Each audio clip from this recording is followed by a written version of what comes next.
This is the topic for the day. Programming concepts in R, like any other programming language, it has got its own variables, and then it does if loops and for loops and the usual stuff. Okay, I'm not seeing any, so I'm just going to get into RStudio. So RStudio is kind of the IDE, workbench for R. So this is Paramjit says it did not find a link to install R. Yes, that is a little surprising. Or download. And I believe you have help for that in the learning management system also. So you got a bunch of links here. So I don't think that should be a challenge for you, and you have instructions for installing also. LMS have instructions, it doesn't have the install package itself. Mahul has a question that, what did you mean R is derived from the S programming language? That is correct, Mahul. So this is your RStudio. RStudio is the IDE, workbench, whatever you want to call. It actually comes with, like, you see 4 different windows, and you have the option to choose what each window is going to display. So you can actually pretty much choose and configure. This is my configuration. So in my configuration, what you see is in the top right corner, you have the console. The console is where you can type any kind of command you want, like help. And this is an interactive console. You can type any kind of command you want, and times the results are going to show up in the console itself. On the top left is the editor, this file editor. The file editor can be used to edit your code, and if you see, I can actually select some commands from the file editor also like this and run that on the console. So that's a powerful feature you want to use. You can also use the source command here if you want to select a number of commands and pass them over to the console and execute it. And then we go on to the environment, which is the bottom left corner. So it shows all the environment variables. So the one good thing about R is when you load data into R, the data is loaded into the memory of R, and it is kept in memory. You create variables, it is kept in memory, and then you can execute further commands that refine that data or manipulate that variables or create new variables. So the data is in memory. In the environment, you can actually go and see what are those variables you created. They will start showing up here, what data is stored, so you know what is there in your environment, and then you can further use them for analysis. If you go to the history thing, it shows you a history of all the commands you executed in the past. So that way you can access your history and see if you have some commands you want to pick up and use. You have a save button so that you can want to save something here. Then you have on the right side bottom, you have some things like files. This is where you can browse through the file system and look at the files. Anytime you do a plot, it is going to show up in the plot window. The packages is going to show you all the packages that you have installed. We will deal with packages just after this. The help is used for showing you any kind of help text that you want to do. So you see a number of windows that are showing up here, and that is possible. That is the good thing about it. Sarita has a question. I can see only console. How do we configure other windows? The question to Sarita would be, are you talking about R or RStudio? Because R only has the console. R is just the console only. RStudio is the integrated development environment, RStudio. They are 2 different installations, and that's what you want to check on. Mayank has a question. I have installed R, but there are many things to be installed. How do you know that there are many more things to be installed? A lot of times the installation is about installing packages, and we will go through how to install packages as a part of this class. So don't worry about it. Let's take a tour of this one, finish it up, and then see what else we are missing. So on the top, like any other IDE, you have the regular functions like open files, close files, save as, and everything. The regular editor functions, find, go to, cut, copy stuff. Then some code-related stuff which you would typically see in any other IDE, like a jump to, go to, help, rerun, previous, and all kinds of stuff. View, zoom in, zoom out, show files. Plots. So whenever you draw a plot, you have a capability to save the plot as an image of PDF, so that you can make a plot of it and then copy it over to any other document or something like that. Session. So anytime you start a R, you're starting an R session. It is like, when you use a database, you connect to the database and there is a database connection session going on. So anytime you start an R, you have an R session. So this is what you can use to, you can restart the R session if you get into problems. You can terminate R. You have to always set a working directory, which is be the default directory into which it will be looking for data files, or it will be looking for program files, anything like that. Of course, you can use relative or absolute paths also to load files and save files. You can create workspaces. A workspace is basically something that contains the data, it contains the code and everything. So you can create a workspace, you can save workspace, load workspace, and create workspace. And these are all some of the development tools that the IDE offers you. Build is basically sometimes what happens in a build is build is basically when you have an R project is similar to how you do Java builds, but build is not of much value here because R is an interpreted language. It is not a compiled language. Some debugging capabilities are there where you can set breakpoints and then walk through the data. Debugging is not of that much value with R simply because you can execute the commands one by one and see what is happening typically. So tools, data sets. So there's an important thing in R Studio that it's called data set. Data sets is any piece of data. A data may be about some people or maybe some preferences or any it's a source data that you want to take into R and explore it. For learning purposes and for experimentation purposes, people have published a lot of data sets for the general public. So for your own learning, you don't have to go look for data sets. You can either use your own data that you have, or you can use any of these public data sets that are available. They are again downloaded as installed as packages, and again we will go through in our training today as to how do you actually get them installed. So that is also going to be pretty challenging, very interesting for us. Let's see what else is there. You have ability to install packages. So any kind of packages are basically software libraries. Anytime you want to use a new function, you maybe go look at some packages. You don't have to install them from the Windows. You have an install packages command within our Studio, which you execute. It will go and look for that particular package in the common repository called cranproject.org and download the data, download the package and install it for you. So that's a very easy way for you to quickly get some packages and get them installed.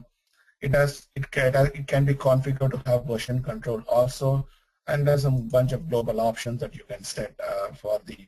So like code editing, how do you want the appearance to be like? You can configure the font size and stuff. Panel layout lets you know now these 4 panels that you see here. You can use each of the panels for anything you want. So I have configured it this way, but you can configure the source to go to this way, whichever way makes it pretty convenient for you. So this is how the R things looks like. Let's look at some of the questions that are coming up. Monica has a question. What is a plot? A plot is something like a chart. Like in Excel, you have all these charts like plots or graphs, like a pie chart or a bar chart. So there are ways in which we will look at those commands today as to how you can make some charts in R. Srikanth has a question, unstructured data as well. Yes, that is correct. If a data set might have unstructured data also.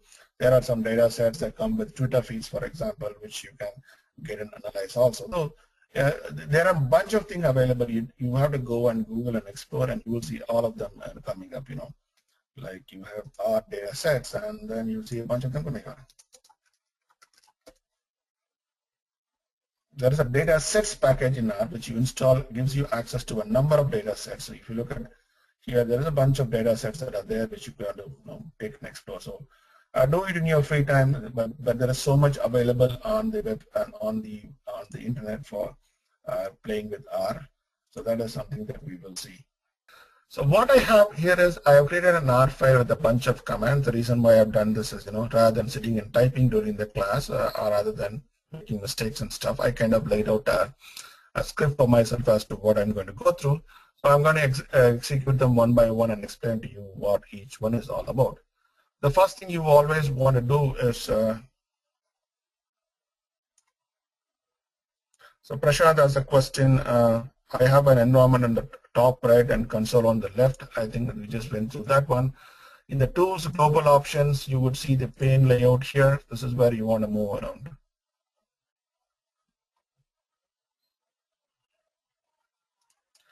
So the first thing you want to do is the set working directory command. So the idea of set working directory, you set up working directory in which you will read and write. It is like setting your home directory or something like. You can select the command like here, and I do a run here. That command executes in the control, and it is immediately set. You can also read what my current working directory by typing the get working directory command and tell you what my working directory kind is. So you have some working directory related commands too, like you can list the files and directories also if you want within R. So there's a bunch of things.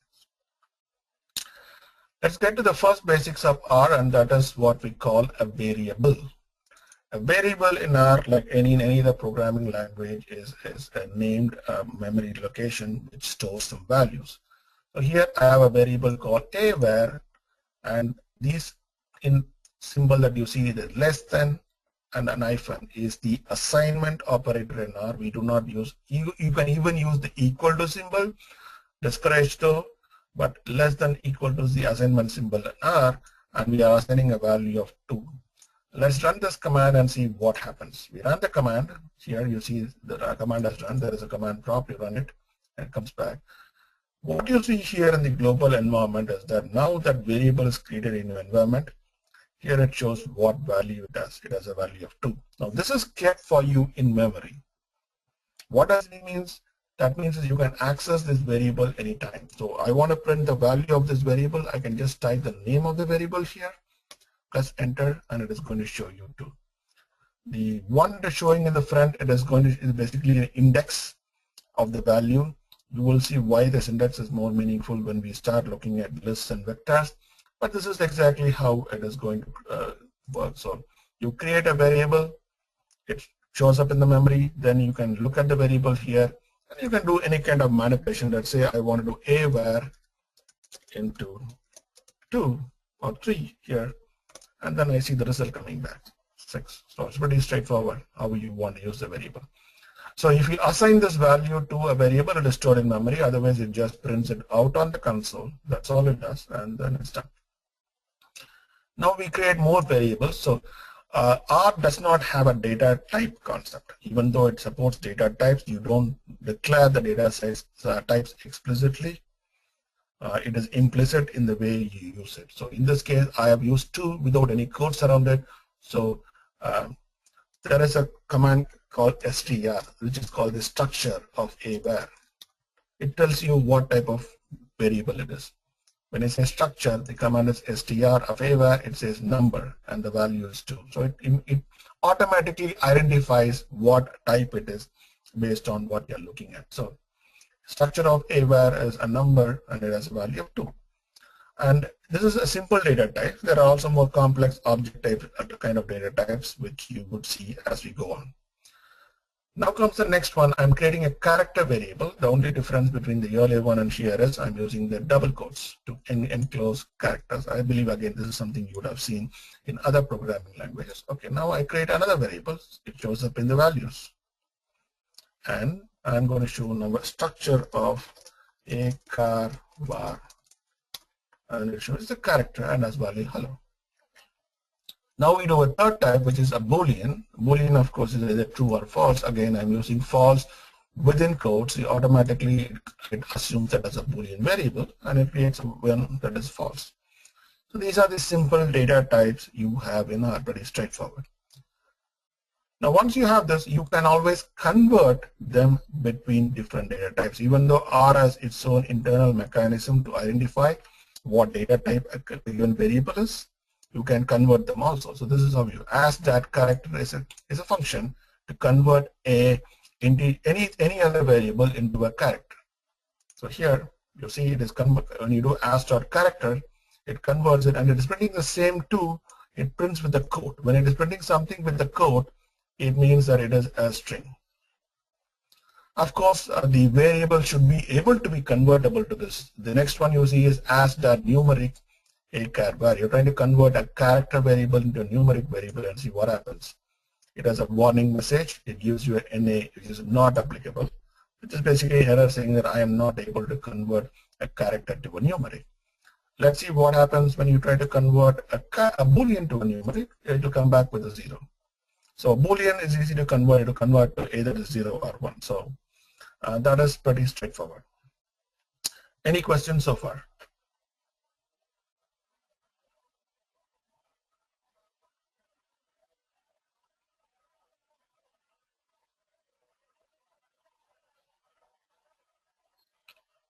Okay, I believe you guys are already started this RStudio on your own laptop or PC and started to play around with it.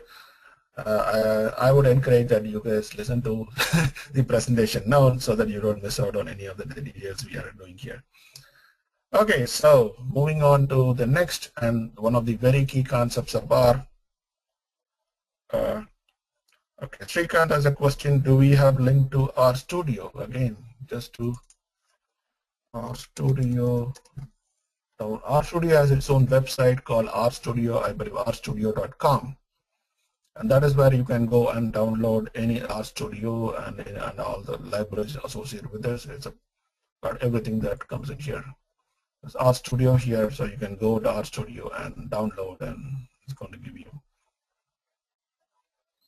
the desktop, run RStudio on your desktop, the open source edition. That's what you want to download and use.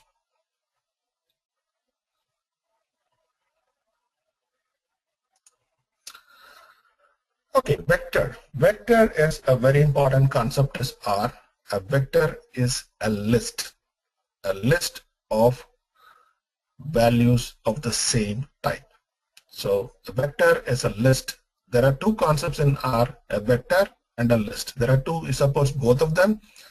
A vector is a list of the same, which has data of the same type. Let's say question mark vector. This is how you can ask for help. Vector. A vector is a list. It has a list, and it has a length, and it basically is like it is a list of numbers or a list of character strings or a list of booleans. But vector, the content of the vector, the data, it's all the same data type for all the variables. A list, on the other hand, can contain individual members who are all of different data types. That is the big difference between the vector and a list. Is vector and array the same? Question from Mehul. That is true.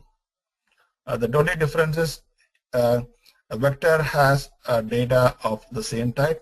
The other one that we call the list has data that is of different types. So a vector can something be created like this. You see a vector C of 1, 2, 3.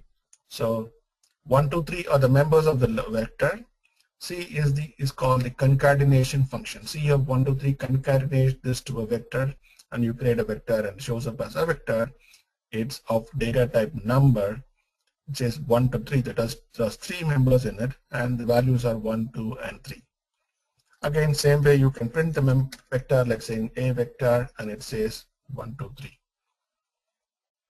This is a very important thing because a lot of functions that you have in R take vectors or as inputs and should give you out vectors or as outputs, because in R you're not typically dealing with single variables at all. You're typically dealing with vectors or lists or data frames and things like that. So that is going to be your challenge.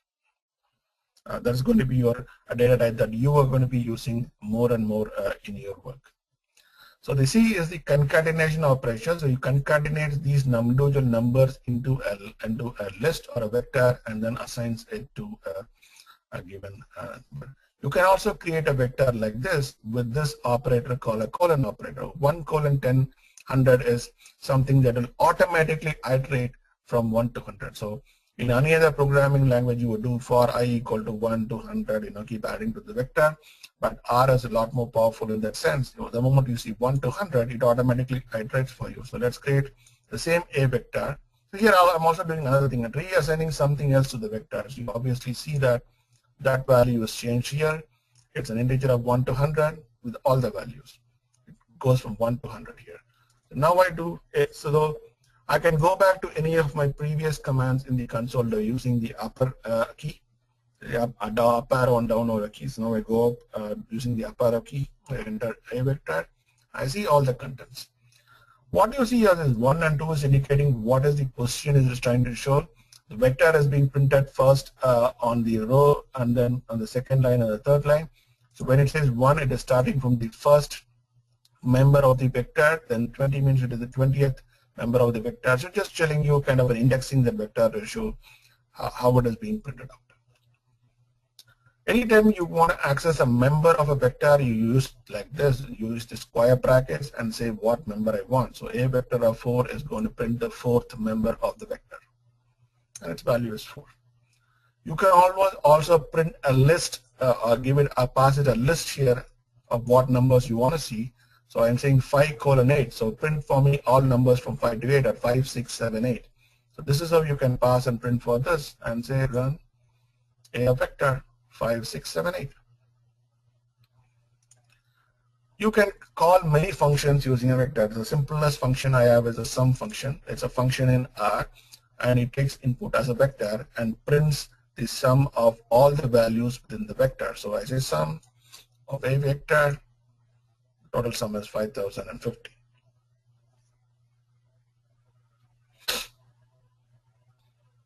And anytime I want help for anything, you can either go type the function name in the help, or I can do the question mark function name, and it is going to give you help for that particular function. A question from Srikon.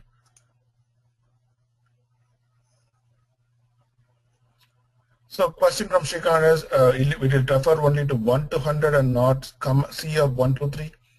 When I say 1 to 100 here, Srikant, I am actually giving you like it's almost like an internal for loop.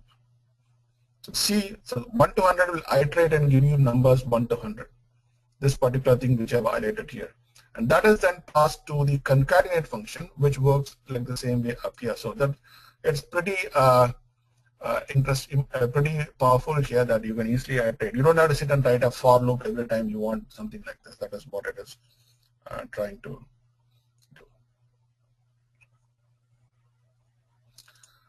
Sorry, it's not a sum of 5, 6, 7, 8. Monica's question is, sorry, I missed it. How come a sum of 5, 6, 7, 8 is 5050? I'm doing a sum of the entire A vector, which is values from 1 to 100. This I'm just subsetting A vector. I'm just subsetting A vector for 5th to the 8th element. I'm just printing 5, 6, 7, 8. So when I do a sum of A vector, this is the entire array that is shown here. I can also do a sum like as you asked for the members 5, 6, 7, 8, 5 to 8, and that would be 26.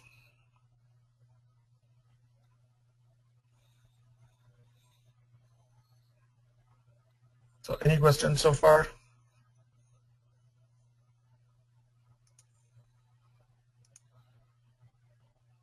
Cool. Let's move on to the next data structure, which is called a list. As I've been telling you, a vector is one whose members are all of the same type. A list for here is, there's no difference in terms of how you declare a list. Okay, I just missed one more thing. You can use the structure command of a vector to see what type it is. So now it will tell you, okay, it is an integer vector, it has 100 members, and these are the members. So structure is again going to be useful here.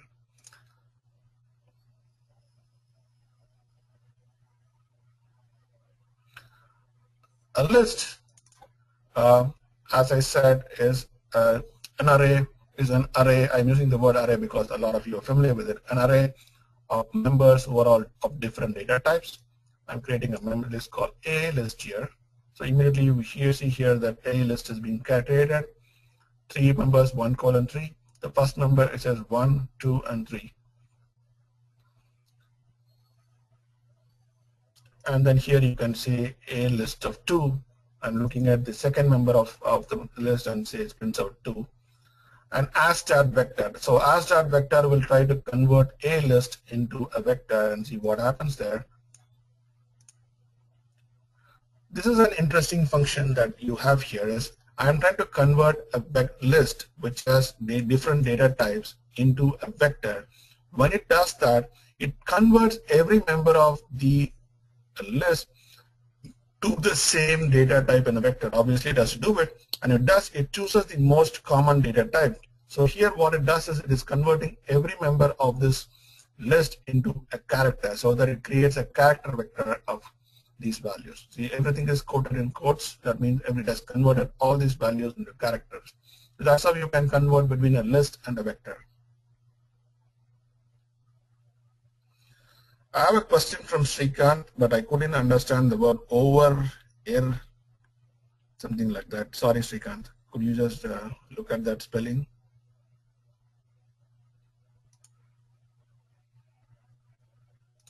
So these are the two single dimension members that are available.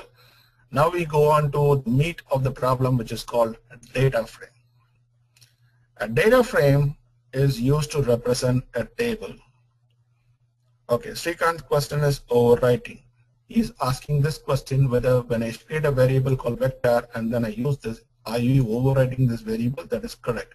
When I assign some other value to an existing variable, it does overwrite.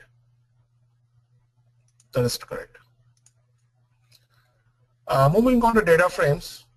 Data frame is the most important data structure in R, because that is what you're going to use to store tables. Anytime you import any kind of data like CSV files from database, from any kind of thing, you are going to create data frames. A data frame is nothing but a table. We are all used to looking at a table which has got columns with individual column headings, and then you got a bunch of rows in them. So it's rows and columns. There are multiple ways in which you can create a data frame. In this case, what I'm going to do is I'm going to first create two vectors. One first vector is called the col1. So I'm creating a vector for my first column. Then I'm going to create a vector for my second column, column 1, column 2. So these are two vectors. And then I'm going to create a data frame by combining these two columns, like df data.frame column 1, column 2. Now I have a data frame. And how does the data frame show up here? Data frame show up in a little different section in the global environment. So it says 3 observations of 2 variables. So 3 observation means it has 3 rows, and 2 variables means it has 2 columns. You can open this guy and it'll kind of show you the structure. Column 1 does those, and column 2 it has factors with 3 levels. So I will come back to what a factor is after some time.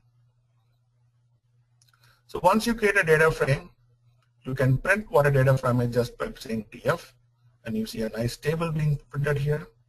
There are additional commands you can do, something like head of data frame. So you can print the top rows in a data frame using the head command. Of course, there are only 3 rows, so it prints everything you want to. End row gives you the number of rows in the data frame, which is 3. End col prints you the number of columns in the data frame. And you can access any member of the data frame using the same indexing scheme we've seen before. Here you said df3, 2. It's very similar to how arrays are indexed. So df of 3, 2, you just take this one and execute it here. So df of 3, 2 would be Steve.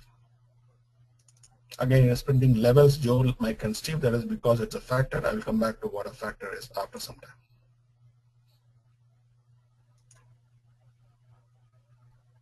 Any questions on data frame so far?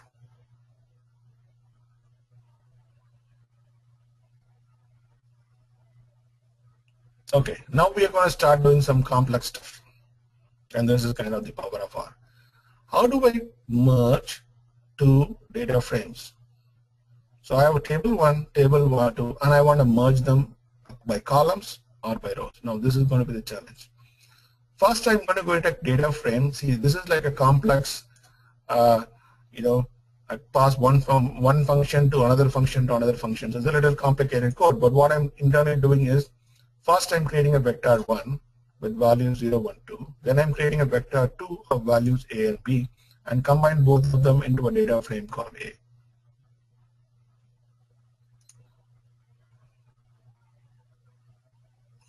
Next, I have a variable B, which is I'm creating the data frame very similar here, and B. So I have 2 data frames, A and B, now created. So what is A? A looks like this. Now B looks like this. Cool. Now I'm going to merge these 2 data frames by rows, which is I'm going to take this set of rows and then put them below these 3 rows. So it is going to end up with another data frame of 6 columns. So I'm going to use the command rbind, or what is called row bind, and then pass it here. And how does row merge looks like? Let's look at it. Now it has 6 rows. So I took this one, and since I'm using a row merge, it is merging below, like it's taking one table and putting the other table below it. Now I'm doing column merge, which is I'm going to take these columns and put them side by side by using the cbind command, which is the column bind command. Let's see how it works. I use the column bind, and then let's look at how. Now I'm putting them as side by side columns. So the tables have been put in side by side. So 1, 1, 2, 2. Now, given that I created a new table, I can give new names to the columns if I want to by using this command. I think I have to say name of col merge. I say names of col merge. I'm giving new names here by using the names command. And let's look at how now col merge looks like. 1, 2, 3, 4. Okay, I have a question from Monica, which is how do I add row to a data frame? This is exactly how we do it. Either you want to add rows or columns, you do the same thing. rbind can also work using one data frame and another vector. So you can add just one columns or one row when you pass a vector, or you can add many rows and many columns using the same thing. Question from Mahul. Using data card from, how can I mention I need the top 2 records out of the 3 records? Okay, let's get down to there. That's pretty something that we want to explore. Now this is how your data frame would look like. We have A, B, and C. So let's start exploring. This col merge table. So when we say col merge, it's going to print all of them. Now in col merge, I want to print only the first row. So I say 1, comma, blank. Now it prints only the first row. So when I say 1, it tells me that print only the first row. When I say blank on the second row, it leaves out the second. It is indication print all the columns. 1, comma, column. Instead I go switch it and say comma, print all rows and print the first column only. This is what it comes up with. Now I say 1, comma, 2, print the first 2 columns. This is what it comes up with. Or I can say pass it to a list C, comma, 1, comma, 3, which is I print the first and the third columns. That is also possible.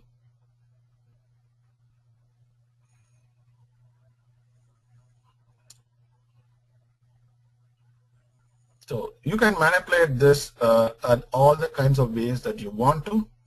Okay, questions now. Prashant has a question. In the data frame, you used equal to symbol. Yeah, you can use equal to, or you can use less than or -2 as an assignment operator. The preferred one is the less than or equal to operator, of course. And Srikanth is asking for a break. Is he already confused? Okay, I think I have to do the arithmetic part and then I will take a break. Okay. So now I believe everybody got a little bit head on to the how data frames work. I think you have to revisit a couple of times before we get the entire logic in there. Then we go on to arithmetic. Arithmetic is some of only the most important interesting thing because arithmetic works on rows. It can work on vectors, and that is the power of Studio. So I'm creating here 2 vectors, v1 and v2. V has values 3, 4, and 5. V2 has values 10, 11, and 12. If I just do v1 plus v2, what happens? Let's see. When I do v1 plus v2, it adds the individual members, like the first element of v1 is added to the first element of v2 to give 13. The second element of v1 is added to the second element of v2, is 11. Third element of v1 is added to the third element of v2, that is 17.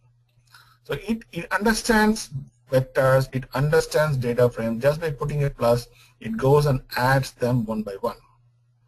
Now let's say I create a third vector which only has 1 value. V3 has only 1 member, V1 has 3 members. So what happens when I do V1 plus V3? It gives you 4, 5, and 6. So 1 is the first member, it takes and adds it to every other member of V1. So as long as the number of values within V3 is kind of, or I would say the other way around, as long as the number of values in V1 is kind of a multiplication of the number of values in V3, it will iterate back and forth to give you the value. Suppose V1 had 6 values and V3 had, let's say, 2 values, it will iterate automatically to go through it and give you a number. So play around with it a lot so you will understand how arithmetic works in R. So we were looking at a sample R program. This is just reiterating the fact that we went through earlier also. So the assignment operator, as we have all seen, is X. You see the less than or hyphen operator, and you then use the concatenate function to create a vector and then assign the value. And anytime you want, you can either use the less than or hyphen operator, or you can use the equal to operator. And C stands for concatenate. You can print the value of any variable by just typing in the variable name, and then that will print the value for you. And you can use the subsetting feature that is available here, like x2:3, to print only a subset of values from this array.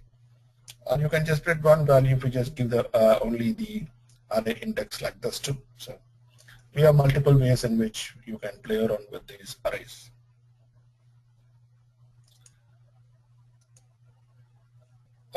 Then we move on to various functions. So here we have the function which is called the mean function, which calculates the mean of x. So it is going to take x as a vector, so it is going to take all values in that vector and compute the mean for the vector. So it is going to take all the values in the vector, add them all up, and divide by the number of values in the vector to give you the mean. There is another function called the standard deviation, which computes the standard deviation for the same set of values. This is how you execute those functions. And any function's return value can be assigned to another variable if you just take y and assign the value like this. So that is also possible. The most important thing you guys all want to remember is R is case sensitive. And this is case sensitive, and this can a lot of time leads to a lot of mistakes. You think you wrote the code correctly, but it keeps saying I can't find the variable, I can't find the method. A lot of times it ends up being that you're not using the same cases. And given that you are using libraries written by multiple people, sometimes some people follow the convention of function name being all lowercase. Sometimes they'll use camel case feature. Sometimes they will use something like the first letter being uppercase and the rest being lowercase. So people use all kinds of conventions. So please be careful about what you're typing. R is case sensitive, and that can lead to a lot of errors, and you will get confused as to what you're doing. So keep that a note in your mind.